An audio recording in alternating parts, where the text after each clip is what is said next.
We are live. Hey, how you doing? Excellent. How are you, Shane?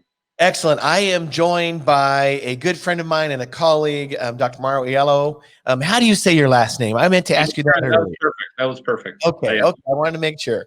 And so he's actually in Toronto, Canada, and I'm sure he speaks French. In fact, I know he speaks French. And we're in episode 21 of Secrets of Success. Today, we're going to be talking about cannabis science, regulations, and testing with the VP of Molecular Science Corporation, Dr. Mauro Aiello.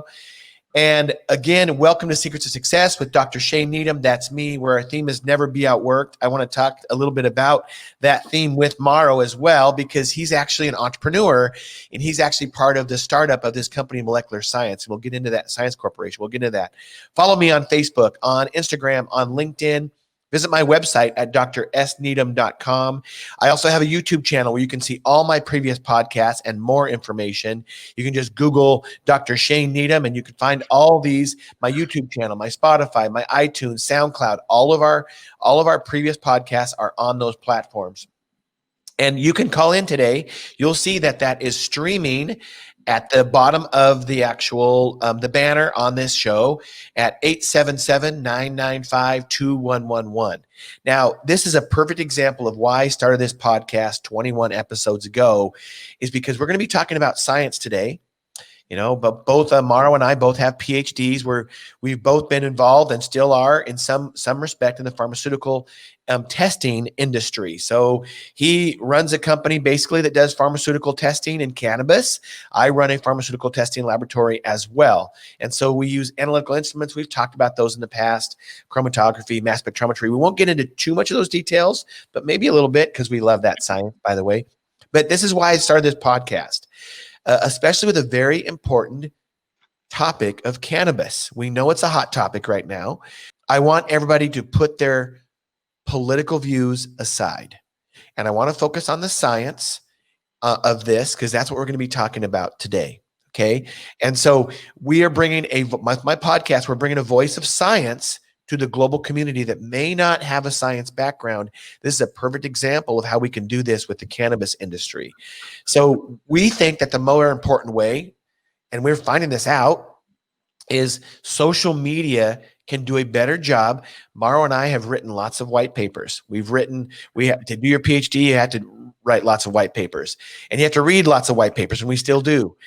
That may not be the most effective way to get information out to the general public. In fact, we know it's not. And so this is why we're on social media. This is why Mauro and his organization support this.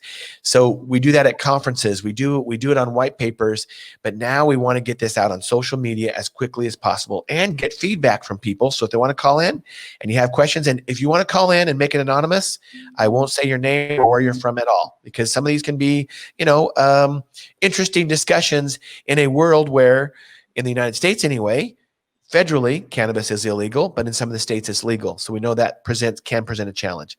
So I want to just hear about Mauro and his story. I know a little bit about it, a lot about it. He's from Canada, just a great guy. I'm so glad to know him. So tell us your story, wherever you want to start, Mauro. Tell us your story. However far you want to go back. I think stories are very, very important. So you're on, and it's an honor to have you on the show. Thank you. Yeah, no, it's an honor. Thanks so much for the invite, Shane. I mean, you've had some very distinguished guests on your podcast, so I'm very honored to be one of them. Appreciate it. You're welcome. My pleasure. Thank you for coming. I'll tell you a little bit about my history in analytical chemistry.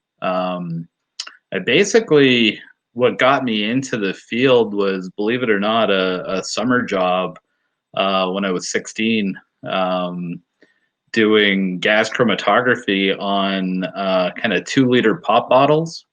So one of the byproducts of a 2-liter pop bottle back then, at least, was acetaldehyde, and as you can imagine, that would affect the flavor of the product.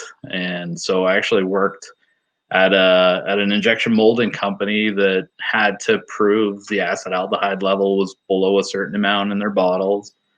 Interesting. And so that was my first, literally my first exposure to gas chromatography was a summer job, maybe 16. or so. That's so awesome. So let me Yeah. get this straight then. This says a lot about the science. And Yeah. I never knew if I believed it or not. And I'm not really a connoisseur of drinks, but Hmm. that's probably why a bottle versus a can versus a glass can taste different, correct? Correct. But potentially, I mean, I don't know what the acetaldehyde levels are now. I'm sure they've improved. Hopefully they've improved since I was 16. Interesting. Well, that's really, really cool. And so Yeah. then what? So you got fascinated with gas chromatography and doing testing Yeah. and analysis. Then what? And so then I decided to do, at the time, the whole kind of science world was revolved around environmental issues. And there was a brand new program at a university in Toronto, York University, um, that specialized in atmospheric chemistry.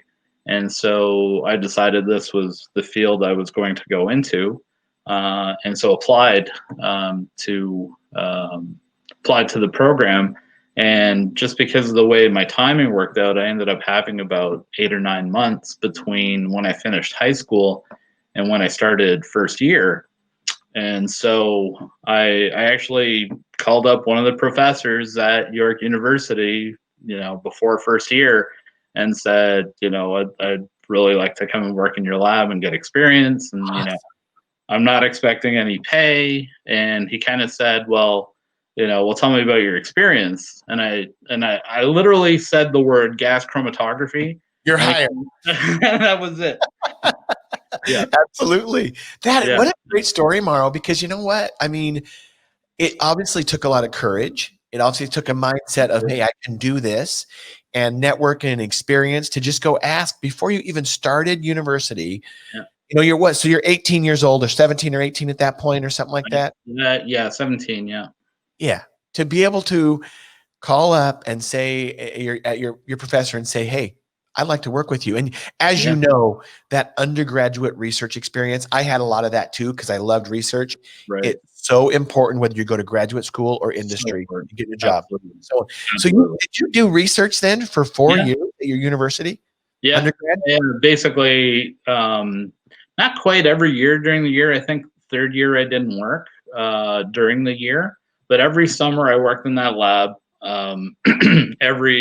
I think 2 or 3 of the years at a university, I also worked in the lab on, I forget what it was called. It was like an NSERC grant or something that paid students to work during the year. And then I did my fourth year project in that same lab. And so actually, so yeah, interestingly enough, the story continues. So and then going back to that gas chromatography in the atmosphere, we were doing hydrocarbon analysis. And so, of course, terpenes in the atmosphere was a big deal. And so we did a lot of terpene analysis, which then, comes back full circle in the whole cannabis area and the whole terpene analysis, which, basically I'm going back to like 1992 or something when I started doing terpene analysis. Wow. Um, yeah, so did a fourth year project, and my fourth year project was on measuring carbon dioxide and methane, so greenhouse gases, in the Toronto area. And that led to a contract with Environment Canada. So the system I put together, or basically I fixed a problem that they had been having. And so the folks I was working with at Environment Canada said, "Hey, if you want to come work with us for a year, and we'll hire you." And so built a couple of systems for them, and then eventually built systems that ended up all over the world, that were GC based, for doing CO2 and methane. And so a lot of the measurements done in the 90s in the Arctic, and around the world were actually based on that system that, I developed one small part of it, but I was very happy to have been, part of that whole process. That is so cool. And so that Yeah. is obviously, is this all before graduate school? All before graduate school, correct? Yeah. Oh my goodness. Okay, Yeah. so you finish your university, you do all these cool projects that actually Yeah. almost sound like graduate level projects, right? And so Then what do? You graduate, you have your bachelor's degree in chemistry. Is that right? So I had my bachelor's degree in chemistry, did a 1-year contract for Environment Canada, kind of wanted that year to kind of rest between undergrad and grad school and get some work experience under my belt. And then, yeah, basically decided to go back to grad school. So the funny thing was, I kind of knew analytical chemistry was where I was going to be probably the rest of my life, in one way or another. And so I had built up this, pretty good experience at this point in GC, capillary columns, pack columns, like, FID, EC, all these combinations of GC techniques that I had under my belt at this point. And so I decided LC was going to be the next kind of technique that I was going to cover, because I figured, between gases and liquids, I was going to be able to analyze pretty well, most of the things out there. Right? Most everything. Absolutely. Yeah. Yeah. That's awesome. And so then you went to graduate school. Where'd you study at? Same university, York University. Okay. And so different professor. And yeah, basically did a project using LC, UV, developed my own UV detector. So this was a micro HPLC system, and at the time there were no real detector systems available. So, spent most of my time in the machine shop, actually, more than in the lab. Yeah, I remember some of those days. Yeah, exactly. Which was, looking back, that was very, very valuable experience as you move into my current role, which is, running a lab. I mean, you wouldn't believe how many times you have to fix things. And having that experience under your belt in terms of being able to just understand how things are put together, and that kind of practical, hands-on, knowledge is very, very useful. Very, and just to give you the mindset of you can do it and it's fixable. Yeah. Whereas, that's right.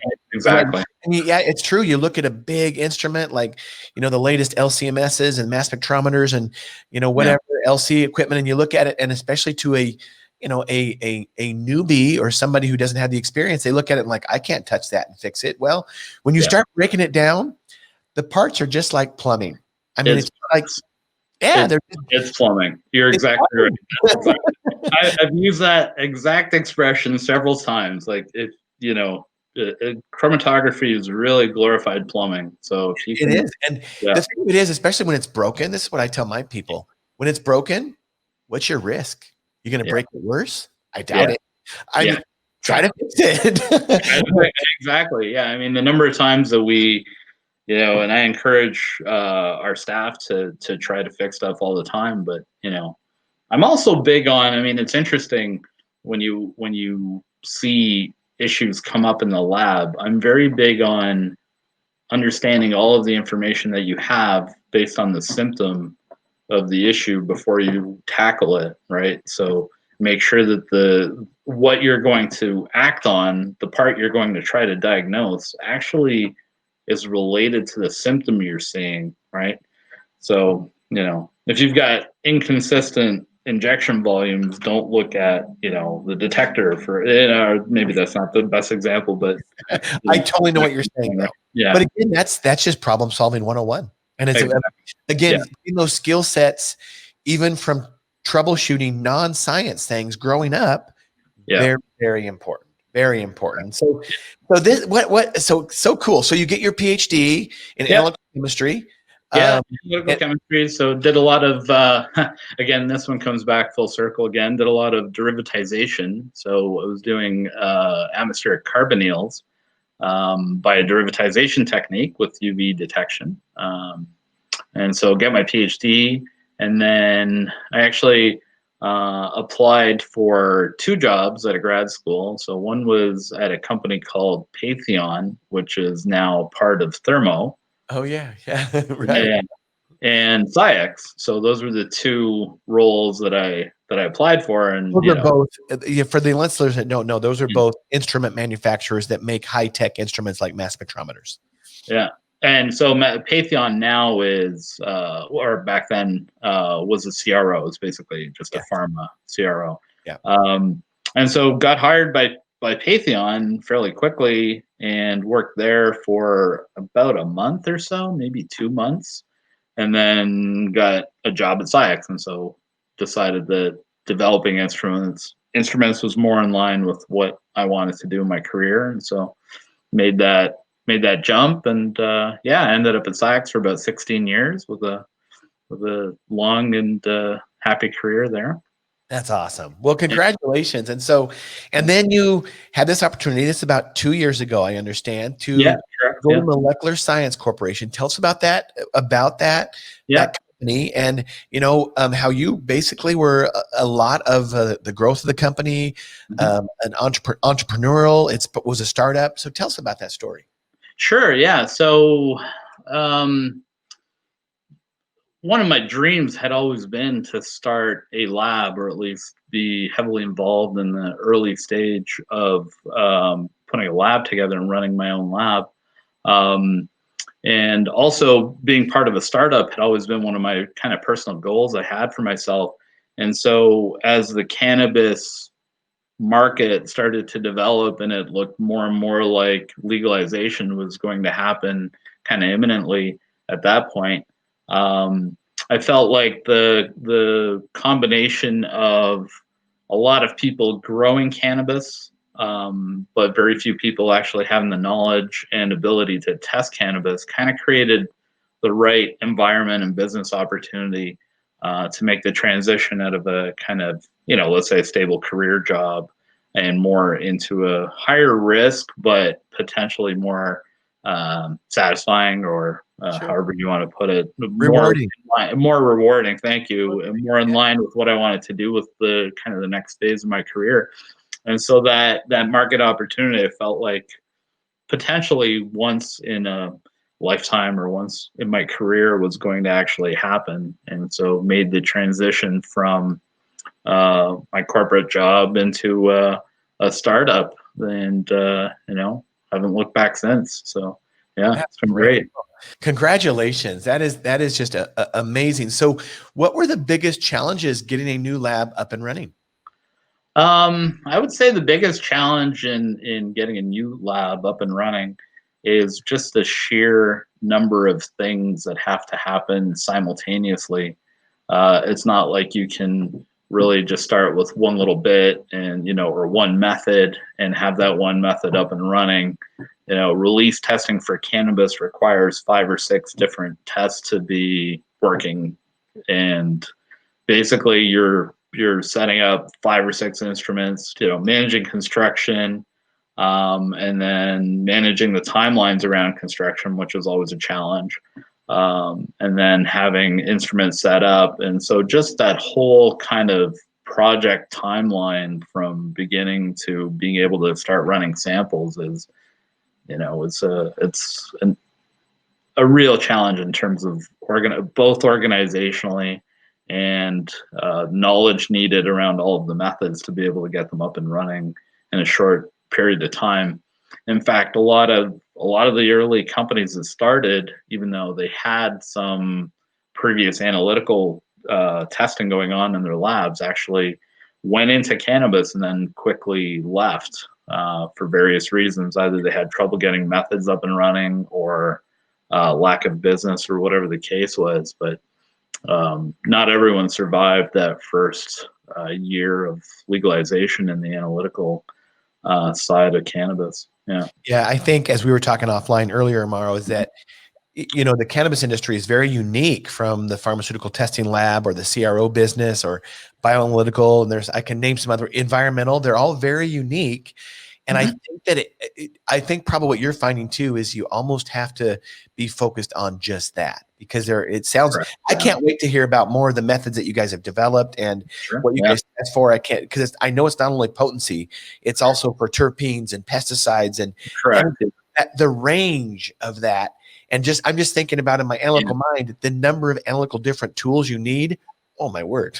Yeah. No, that's a great question. So, so let's just touch on pesticides for a minute. The pesticide analysis alone for the Canadian regs, there's 96 different pesticides. So, You guys do that via gas chromatography then?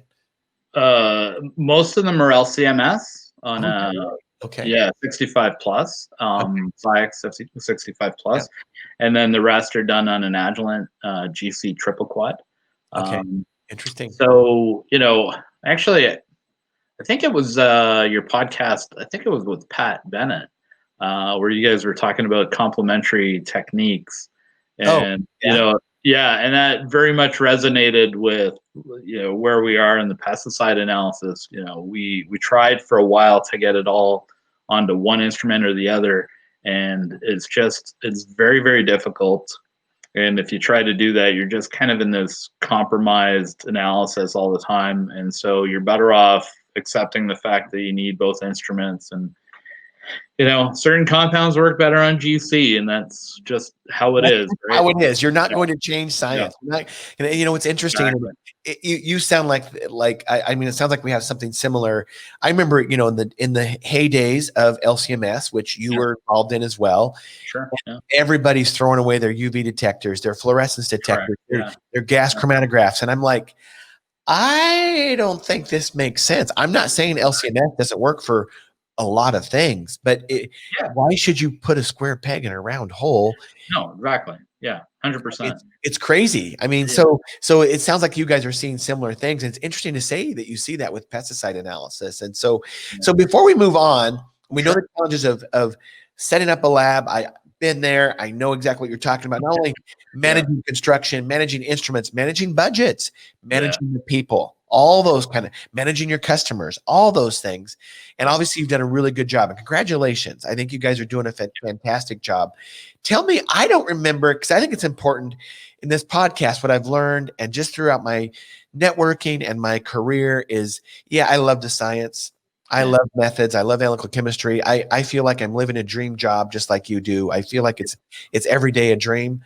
But one thing I reflect back on is reflect back on how important the relationships that I have been. And so I always try to find out what your thoughts and memories are for when we first met. I'm not sure I know that. So why don't you say what your thought? I think I might know. I want to hear what yours are, and then we'll move on to some more science topics. I'm pretty sure I know it was at ASMS, and I definitely will not remember the exact year because they've all kind of, they all go together in my memory. Yeah. But I'm pretty sure it was, I'm going to say the first time SciEx invited you to give a presentation at the media event, the press conference pre-show. So that would have been like Monday morning or something like that of ASMS. That's right. Yes. And that's right. I think I remember shaking your hand there. And then I think we went out to either breakfast or that's right. We went for lunch. Yeah. And I can't remember who was with us. I'm gonna say maybe Johnny Cardenas joined us. Johnny was, and one other, at least one other person. If you said their name, right. Yeah. And I honestly can't remember who else was there, but it was great though. It was great, and it's great. I don't remember where it was at either. I think that was after Toronto, so I think it was in the States, but I don't remember where. So, because wasn't ASMS in Toronto, or was it in Montreal? Montreal. It was Montreal. All right. Again, I forget the year. I know, me too. All those things just run together for me over the last 20 years. Exactly. And it was definitely in the U.S. I don't know. Not San Antonio. No, I don't remember. Doesn't matter. It's been a while. I don't know. So we move on, and I'm just glad to know you, Mauro. So what are your thoughts? This is a big one. What are your thoughts on the Canadian regulations, which, remember, a lot of our viewers are in the States, and I don't even know what the Canadian regulations are on cannabis. So what are your thoughts on the Canadian regulations versus the regulations in the U.S. about legalized cannabis? And I'm sure you know the state regulations or the U.S. regulations. It's like some states have legalized it, but it's still illegal at the federal level, what does that mean? Nobody really wants to touch that question, to be honest with you. So what does it mean? What are the different regulations in Canada? So I think the interesting kind of dynamic that happens in Canada And the difference with the U.S. Because of that whole state, being legal at the state level but not legal at the federal level, you can't ship samples across the borders of states. And so we are in a fortunate position that we could have one lab covering all of Canada. With overnight shipping and that kind of thing, we can get samples from the East Coast to the West Coast and everything in between basically overnight. And we've done that. And so in the US, labs that want to have coverage in multiple states or across the country would literally have to have a lab in every single state that would, where cannabis is legalized, and they cannot cross the border with those samples.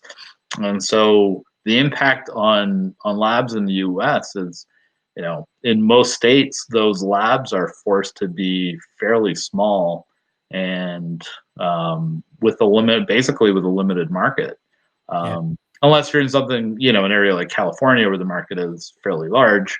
But, in some of the smaller states, I think that kind of the impact of not being legal federally means that you're basically running a lab if you're a large company and you want to cover the US, you're running a lab in every single state, which logistically is a very big challenge if you wanted to get into that business versus the Canadian system where, we can basically cover the whole country with one lab. And if we, sure, I'm sure you're in this situation all the time when an instrument goes down, you definitely want to have redundancy built into your lab. Yeah.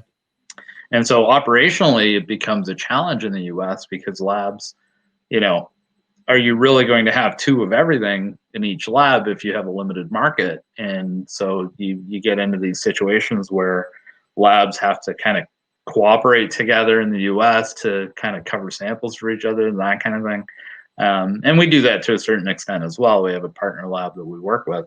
But being able to add redundancy to a single lab because the market is that much more kind of unified across the country is a big benefit operationally to us. Yeah, no, absolutely. And so it's challenging. And not only logistically, but economically. I mean, Correct. and that's the biggest thing is, from a startup, you have to make a profit. You have to have enough revenue to pay your bills and then some so you can grow and expand. And so this is a great conversation, some great things to think about. And, it is a challenge here in the States I live in a state in Idaho where it's not legal, but border states around us, I can't remember the Oregon laws, but certainly Washington, it's legal there. And you see, I think I was telling you this offline, I see, pot stores right on the border of Washington, Idaho. And let's just say I see lots of Idaho plates, license plates, cars in that parking lot. Sure. And of course, they probably come back to Idaho with probably some contraband. Right. I haven't heard of anything happening to them. Should it? I don't know. Again, that's a political discussion. I think nobody wants to touch that question right now. And so before we get into a little bit of that I'm thinking, why don't you kind of tell the viewers and the listeners, what do you guys test for when you're testing for cannabis? And, why don't you kind of describe the different products too? A lot of people, including myself, don't really know what those products are, like edibles, and I don't even know. I've heard terms. And so describe that, and then describe how you test each one of those individually. Sure. Yeah, absolutely. So, so we'll start from the main one being dry cannabis, which, people would consume generally by smoking or vaping or something like that. And so the regulations around that include heavy metals. And so we have an ICP-MS to cover heavy metals. Potency, obviously, so we need to be able to label a product for THC and CBD. And so we currently measure 11 cannabinoids, but there's really 4 that are required, which are THC and the THCA, which is the carboxylic acid of THC, and CBD and CBDA, which is the carboxylic acid of CBD, which are the let's say the highest concentration cannabinoids. So potency, we then have pesticides. And so, as we mentioned, we're doing 2 different methods. We actually have about 4 methods that we need to run potentially at any one time, depending on interferences. So, a bit of an analytical challenge around the pesticides. Then there's aflatoxins, and so we need to measure 4 required aflatoxins. Wow. Microbial testing, so very much like a pharmaceutical, Yeah. testing of an API, starting material, making sure the microbial content is, basically within limits. So those are the What main about ones. you said earlier terpenes? Why would you measure So terpenes? yeah, so terpenes, we do terpenes, but the terpenes are not mandated, so it's not a regulatory test. A lot of the companies, a lot of the, let's say, more reputable or larger growers want to know what terpenes are in their products. Um, Partly for marketing, but partly also because there's a growing kind of realization that the potency numbers have less to do with effect on different kind of symptoms that people may be experiencing versus the entire suite of compounds that are in the cannabis that's being consumed. And so the terpenes, widely understood that that's a big part of it. I would say analytically, we're kind of scratching the surface in terms of Absolutely. terpenes that are present. And we're actually doing some research with one of the universities in Canada, Guelph, University of Guelph, where we're funding some research into some novel terpenes, and trying to identify new terpenes that may be of benefit or have some effect. But yeah, I think it's very early days. Like I said, I think we're tip of the iceberg right now in terms of knowledge and understanding around the effect of those terpenes.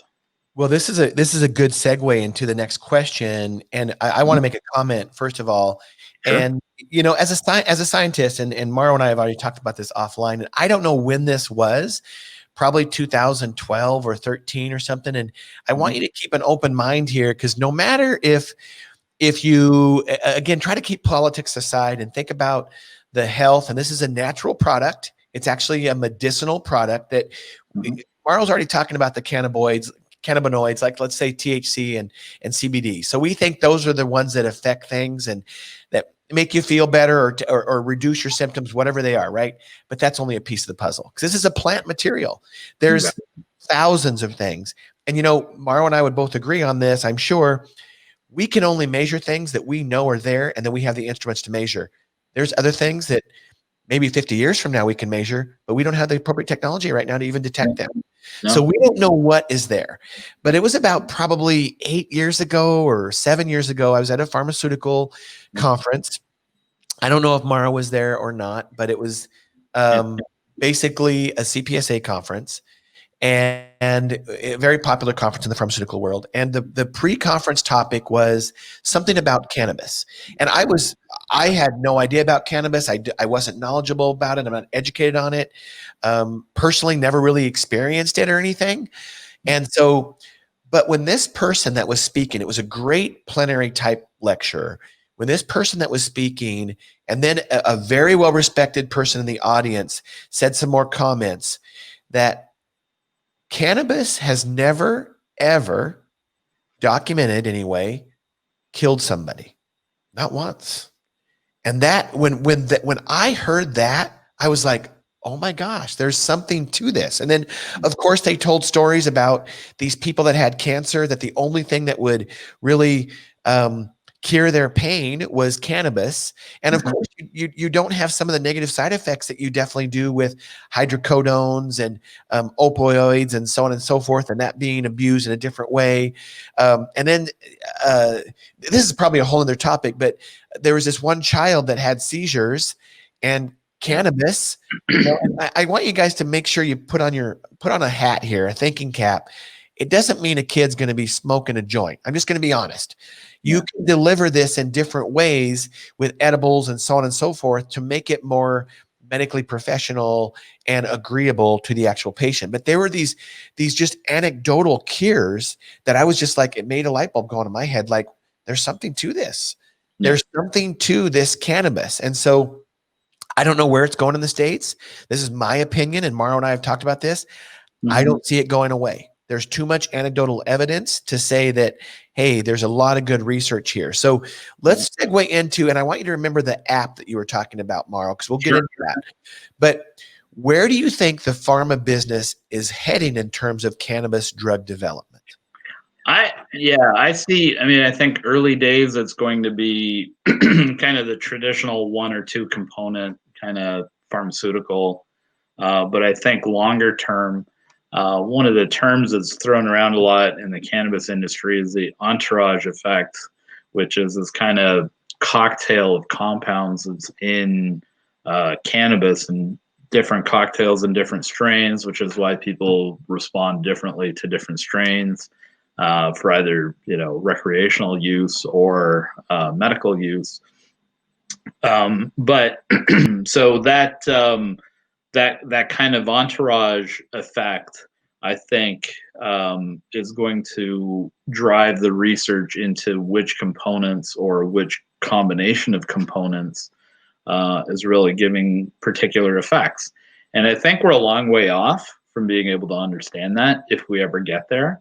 And let's face it, it's a natural product, so every time you grow it, it may be a little bit different. But I think the kind of the future of cannabis research in general is going to be in these seemingly minor components that have been potentially ignored until now. And you made a very good comment earlier around we may not be able to measure some of these things for a long time, but being able to identify which ones have an effect medically and which combinations have an effect, I think that's kind of the direction that I see in the future. Terpenes, canflavins, there's numerous cannabinoids, Well, you wonder on that too, on just thinking about, because as you know, as well as I do, you've been doing research for years now, but research begats research. And so when you start looking at these terpenes, for example, it's like, oh, wow, that does this to this natural product. Can it also help for pharmaceutical development in another way? I guarantee you it probably could, because there's probably some, I don't know, I'm not an expert on this. There's probably some drug delivery mechanism on some of these actually components that are in cannabis that helps it get delivered somehow to the body. I don't know, but I bet you that's the case. Yeah. And so, very likely. Yeah, very likely. So tell us about, because I think the challenge for pharma is getting enough. We all know that so to our viewers and listeners out there, natural product development was really big in the 90s, really big. I mean, people would send their pharmaceutical companies would send these teams to Brazil to collect natural plants. They'd send them to China to collect plants and all around the world to collect soil and plants, because we do know that, aspirin, for example, comes from the bark of a tree. Okay. So we do know that plants have pharmaceutical and medicinal purposes. But it's trying to extract those and determine what those purposes are. So natural product development was really big in the pharmaceutical industry in the 90s, but it was so complicated because, like Mauro said, when you grow it in a different season or in different soil, it can give you different types of interactions and different types of molecules, therefore different types of medicinal purposes possibly.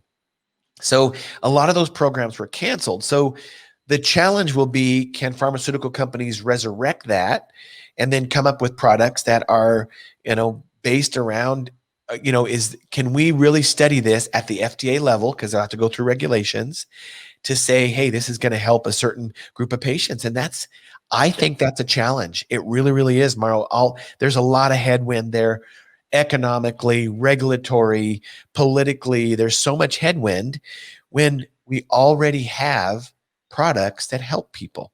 Correct. So tell us about that. So funding a clinical trial on something that you may or may not work, and you're going to spend millions of dollars on, when you have already seen, people have already seen, general populations, even MDs have seen that these products help people. Okay.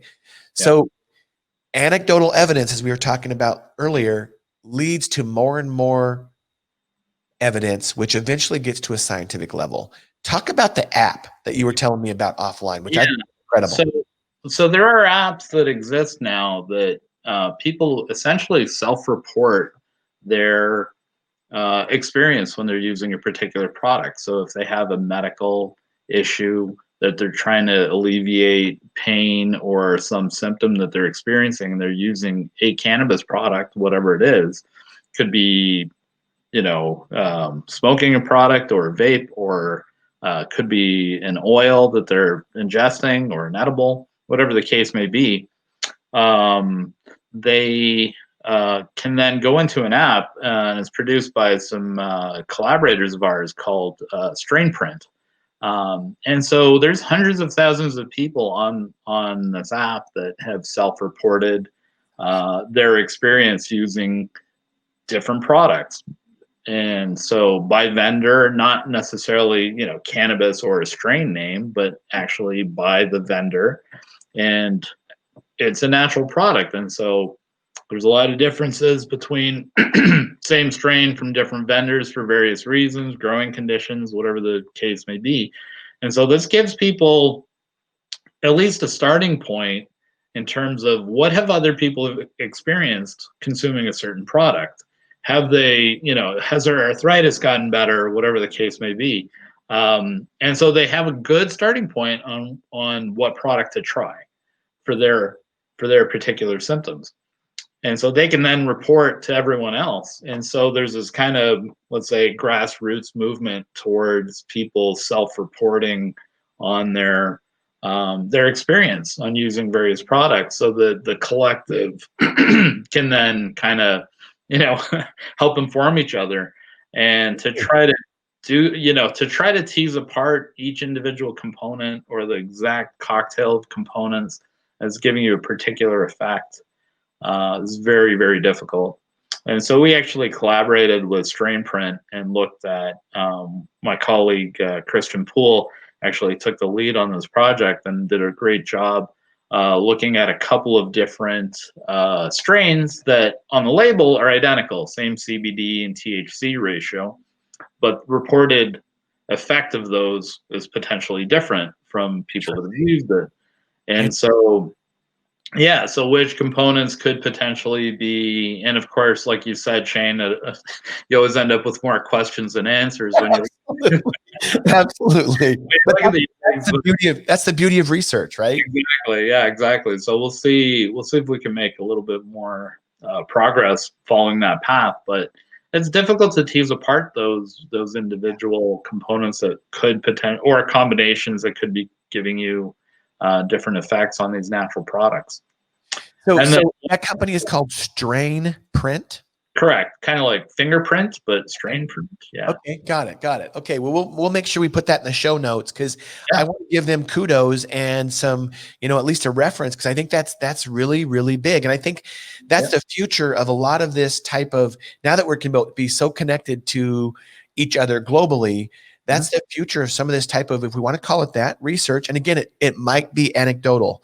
It might not be double-blinded studies like a true clinical research program, but that comes with so many other potential flaws.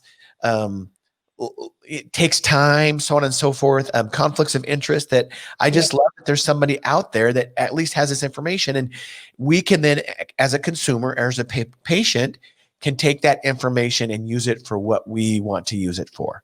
I love that. I love that. We'll put that in the show notes for sure. And so that leads to a next question. Sure. When you think about, all this research that you guys are doing, and it sounds like you guys do have some basic research that you just talked about, not just testing with these regulated methods, but do you see the growers shopping around for a lab that will give not only high potency results, because I don't know what high potency means. And I don't know if we know in the cannabis industry what high potency means either. I don't know how we measure that, because we know it's not just THC, CBD levels.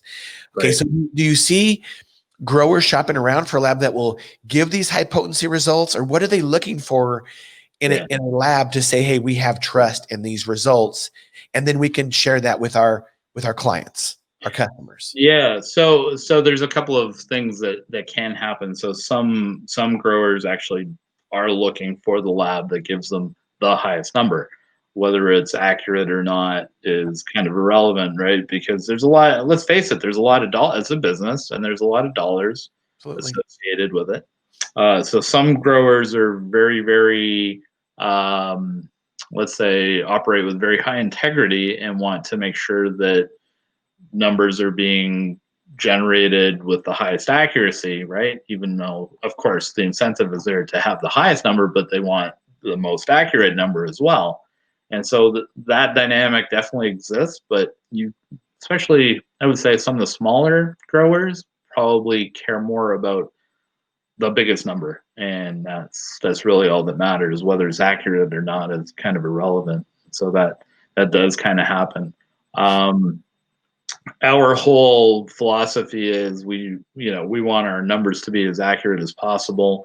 It's a natural product, so there's of course variability, and so yeah, we're doing some work to try to make sure that we can get the most accurate number, let's say across a growing room or across a field, rather than one. Someone sends you a 1 gram sample or a 5 gram sample, and it's supposed to be representative of an entire room. It's very difficult, right? And so you have to figure out what's the right number of samples to take across a room and that kind of thing. And so we're spending some time on that.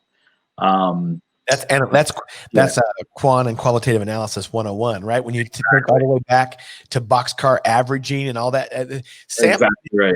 sampling is huge. If you have the wrong sample in analytical chemistry, your results are crap. they're nothing. They're inaccurate. And so that is huge, is sampling. And I've always wondered about that. It's like, okay, so you take a couple of leaves of cannabis and you've got, a boxcar full of them. I don't know, so that's tough. Yeah. And to be fair, we actually refer to the USP for natural products quite a bit in terms is that right? Okay. sampling protocols on, and they have guidelines on, if your lot is X kilograms, you have to take this many samples randomly distributed across your, but it does become somewhat cost prohibitive to start doing 100 samples on one lot of cannabis, and so there's a happy medium between the most accurate number and one shot and trying to quantify the entire grow. So yeah, so that dynamic exists. We've been fortunate that the customers we've had have all been very, they've operated with very high integrity. And so we're very happy to work with those customers. In fact, I would say most of the growers in Canada kind of operate almost at a pharmaceutical level. They're QA folks almost universally, not Well, 100%. they have quality assurance involved in all of their process and quality control. Well, right. They have quality assurance. Every company has a QA person, and almost all of those have a pretty extensive pharma background. Wow. And That's so, great. I'm yeah, not sure if that's the case in the States. I would have to. I think it is. No, I don't think it is. Yeah. No, I think a lot of times what happens in the States is people who are growers, they try to start their own labs to do the testing. And that just usually those mindsets and those backgrounds and skills are totally orthogonal. They're totally different. So they're usually not as successful as going to somebody like Mauro. And so that leads me to a question. You guys are obviously a business to business organization, right? So you do business with businesses. Right. However, you have to always think about your end client who does business with the other business that you do business with. Okay. Sure. Yeah. So does the customer actually come in and always look for the highest potency? Is that what they want? I think there's a little bit of that kind of belief that the highest THC number is the one that's going to have the biggest effect on you recreationally. But I think the let's say the consumers are becoming a little more savvy around that now. Yeah. There's several websites that people can go to that kind of give you a better look at the overall, let's say, terpene profile as well as cannabinoid profile. But I think, yeah, people want the biggest THC number. Generally. Yeah, I think just from what you and I have talked about, and I think the more and more research comes out, I think people are going to find out that that's not necessarily the best thing for every symptom in every person. So I hope Correct. that changes too, because I don't think this industry should just turn into who can concentrate THC and CBD the most. I don't. Yeah. That's not what I don't think it's original intent. That's not what is going to benefit the most people, in my opinion. Exactly. And I mean, if you think about it, if you have a strain that's 20% versus 25%, well, you can consume a little bit more, and you're going to get the same dose as right. Yeah, And exactly. that's the only component that really matters. Just dose a little higher, and you're there, right? But that's not the whole story. Right? It's not the whole story. That's very interesting. So, where do you see the cannabis research going in the future? Yeah, like I mentioned earlier, I think this whole understanding of all of the components that we think are important. I mean, I think that whole research area, like I said, the terpene research that we're doing with the University of Guelph is going to be important in the future as well. Um, and just understanding the whole, right? Looking at it holistically rather than a few individual components that are frankly easy to quantify right now and somewhat related to the effect. Of course, we're not going to say THC does not impact your experience using a product. Of course, it does, but there are other components that also have an effect. Yeah. No, that's cool. Then that's going to be a lot of analytical research. I'm really excited to see that. Are you seeing a lot of this research that actually is being published, Mauro? Yeah, I think that if you look at the number of publications in this space, it's kind of grown exponentially. I saw a report on that recently where just the number of publications has shot up quite significantly. And I think as legalization makes that research more, let's say, easier to do, let's face it, in Canada, you've only really been able to do that research in the last couple of years, right? So, Right. Yeah. um, and I think globally, as that kind of, let's say, stigma around cannabis seems to be moving a little bit in Europe and other countries. Actually, I think I would say Israel is probably the country that's been leading the way for many years now in terms of cannabis research. Is right. Yeah, Interesting. a lot of really good research papers coming out of Israel. Seems to have, let's say, been accepted a lot more as a natural product. Yeah. Very interesting. Well, that's fascinating. Wow. So you're an entrepreneur, you're a scientist. We have a lot in common in those two facts and a lot of other things as well. Yeah. And so you certainly, I love your story going all the way back to age 16 when you were doing, gas chromatography research. And so, and then into your undergrad and at your university. And so, as we wrap this show up, and it's been a phenomenal show. Thank you. We've got lots of viewers and lots of questions that I'm getting already. This is great, Mauro. Thank you very much. Great. You have that never be outworked mindset. You really do. And some people don't realize that until you realize and you go back over your story. But your story is very unique. You had a love for something when you were age 16 and you never gave up on that dream. Yeah. And that's huge. That's really, really big. And so congratulations. And it doesn't come without a never be outworked mindset. And it doesn't come without some challenges and sometimes what we think of as apparent failures along the way. And so you left a big company that was very stable, that continues to grow to this day, to go to a startup and be an entrepreneur with all the risk that took. And it seems like you're doing very, very well. You are doing very well. So congratulations. So looking back on your whole career or your life, and this could be personal or career wise, one apparent failure, because I don't think there are failures. I only think that there are learning opportunities. Yeah. And so what apparent failure that maybe you thought was a failure, or maybe even somebody externally looking up on your life would think was a failure, caused more success for you? I would say I think the transition, actually leaving my corporate job and joining a startup, I think falls into that category. So I would say my career growth was maybe not quite at the same level as didn't quite meet my expectations for several years. I was at SciEx kind of at the same level.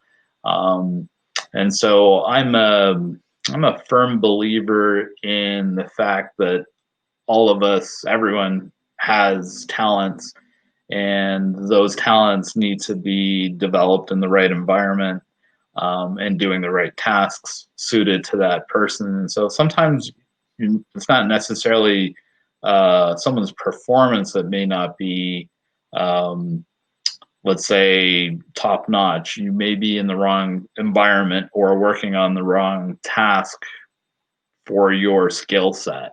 Absolutely. I 100% agree. Yeah. And so, I mean, it's kind of an interesting story as well. I didn't take that decision lightly to leave my corporate job and join a startup, but I actually hired a career counselor. Is that right? Yeah, Wow. I did. Yeah. So, I mean, the story, kind of the joke I like to tell is if Tiger Woods has a coach for his golf swing, I'm pretty sure I could use a coach for various aspects. We all can use a coach. I have one too. I mean, Back. I totally agree. Everybody can get better. Everybody can get better. Yeah. That's a great story, Mauro. And it's great that you recognize that you needed help. That's Yeah. one of the actually a very good trait of entrepreneurs that most times they don't have is they want to do everything themselves.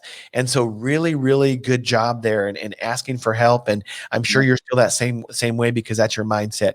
Mauro, this has been a great show. Thank you for having a never be at work mindset. Thank you for being an entrepreneur. Thank you for being a scientist, and thank you for being a colleague and a friend of mine. And thank you, viewers and listeners. We are well over 100,000 engagements on social media now over just a little bit over a month. I never thought that would happen. We have collaborators and potential sponsors contacting me at the moment to try to collaborate. I'm super excited about that. I never thought that would happen. Just a dream of mine. And all I want to do is get a voice out to the non-scientist, a scientist voice out to the non-scientists, and just educate and inspire. So thank you very much. Follow me on Facebook. Follow me on Instagram, on LinkedIn. You can visit my website at drsneedham.com. You can find my YouTube channel, Spotify, iTunes, SoundCloud, with all of our all those platforms, with all of the podcasts on those uploaded. And so, Mauro, thank you very much, and congratulations to you and everybody at Molecular Science Corporation. I can't wait. We're going to actually have some more podcasts that are probably going to be related to cannabis in the next few months. We're booked out several months already. So keep watching, and I may need your input again. So thank you. You'll probably recognize some of these people or some of these corporations that are going to be on. So thank you, Mauro, very much. You have a great day. And again, it was an honor to have you on the show.